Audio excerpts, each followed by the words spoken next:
সুপ্রভাত। Family care ছাদ বাগানে সমস্ত ভাই ও বোনদের সুস্বাগতম।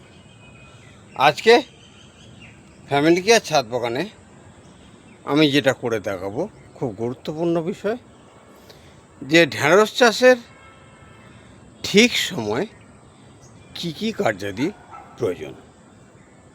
আজকে আমি যেটা করে দেখাবো সেটা হলো,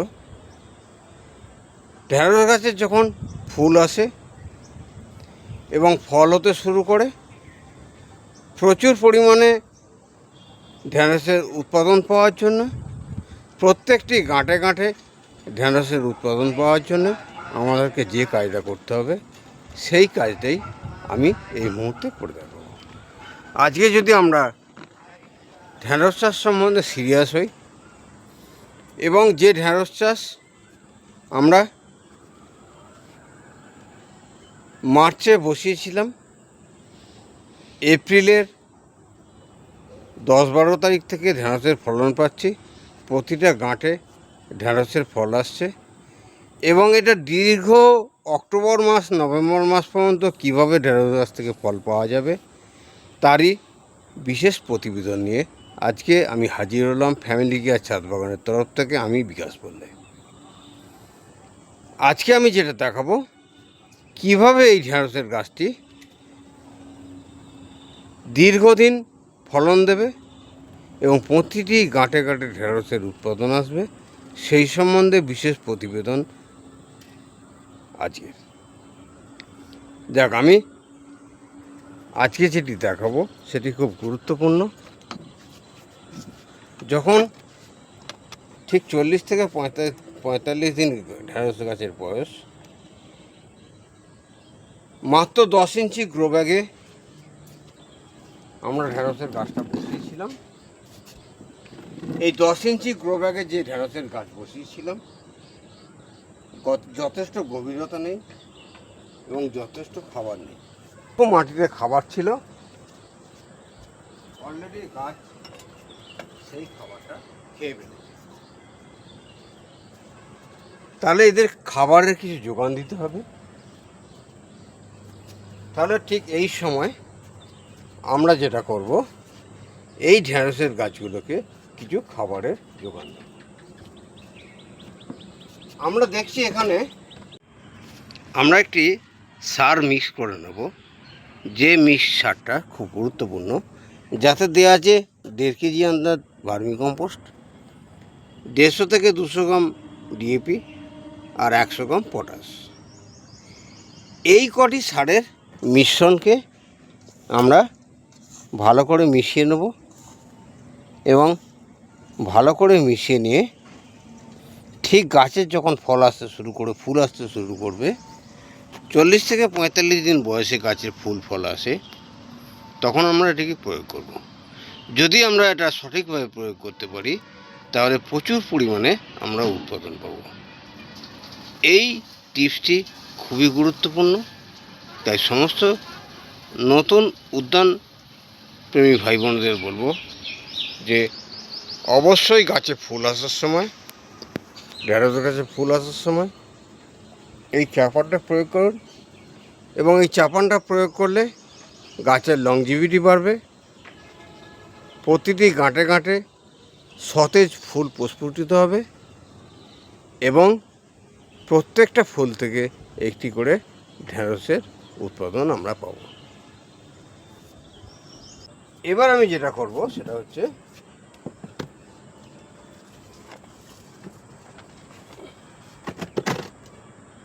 এখানে 2টি চারা হয়েছিল, রেখে দিয়েছি। এটা নষ্ট করে দিলে হতো, আছে যখন থাক, কোনো অসুবিধা নেই। এখন আমরা এটাকে দেখার জন্য একটি ভাঁজ দিয়ে এটাকে ছোটো করে নিলাম। এবার আমি যেটা করব আমরা সেটা হলো, গাছের গোড়া থেকে ঠিক দূরত্বে একদম যে গ্রো ব্যাগের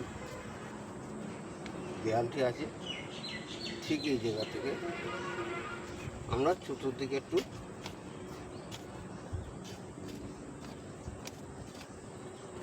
চতুর্দিকে একটু মাটিটা সরিয়ে নেব। সকালে জল দেওয়া আছে, একটু ভিজে আছে। এখন আমরা দেখে নেব যে গাছের গোড়াটা আমরা কিভাবে রেডি করে নেব।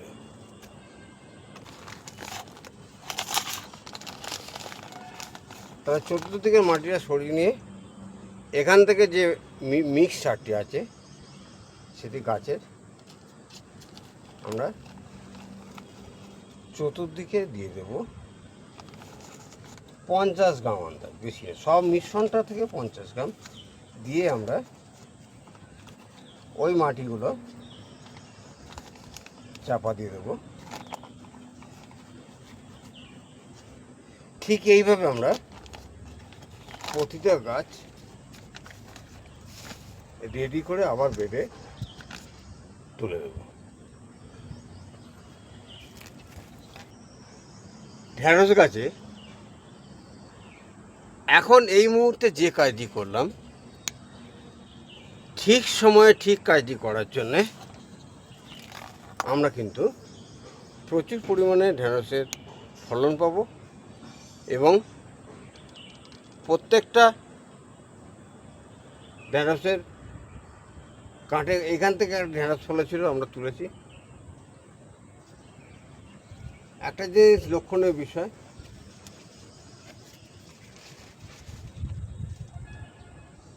প্রতিটি গাঁটে ফুল হয়েছে, এই গাঁটে ফুল ফুটে গেছে, এ গাঁটে ফুল হচ্ছে, এই গাঁটে ফুল হচ্ছে, ঠিক এইভাবে প্রতিটা গাঁটে ফুল হচ্ছে। প্রত্যেকটা ফুল থেকে একটা ফুলের একটা ঢেঁড়স হবে, কারণ ঢেঁড়স গাছে একটা বিশেষত্ব হলো যে কোনো ফুল মিস হয় না। তাহলে প্রতিটি গাঁটে ঠিকভাবে সতেজ ফুল পুষ্পর্জিত করার জন্য এই খাবারটা ঠিক এই সময় দেওয়া হলো। আর এই চাপান সারটা আমাদের প্রতি মাসে একবার করে দিতে হবে, যাতে করে গাছের খাবার কোনো রকম কম না পড়ে। তাহলে আজকের প্রতিবেদনে আমি ঢেঁড়স চাষ সম্বন্ধে এবং ঢেঁড়স চাষের চাপান সার সম্বন্ধে যে আলোচনাটা করলাম খুবই গুরুত্বপূর্ণ। যদি ভালো লাগে এটি শেয়ার করবেন বন্ধুবান্ধবদের মধ্যে, আর কমেন্ট করে জানাবেন যদি আমার কোনো ভুল থাকে। আর সবচেয়ে বড় কথা, চ্যানেলটা সাবস্ক্রাইব করে রাখবেন।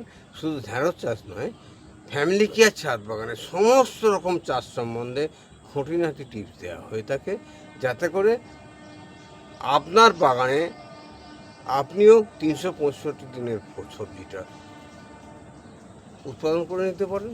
এই আশা রেখে প্রত্যেকের সুস্থতা কামনা করে এবং প্রত্যেকটা ভাই বোনের ঈশ্বরের কাছে সুস্থতা কামনা করে, যাতে করে আগামীকাল সকালে আবার একটি ভিডিওতে আমরা হাজির হতে পারি, এই আশা রেখে আজকের ভিডিও এখানেই শেষ করলাম। নমস্কার।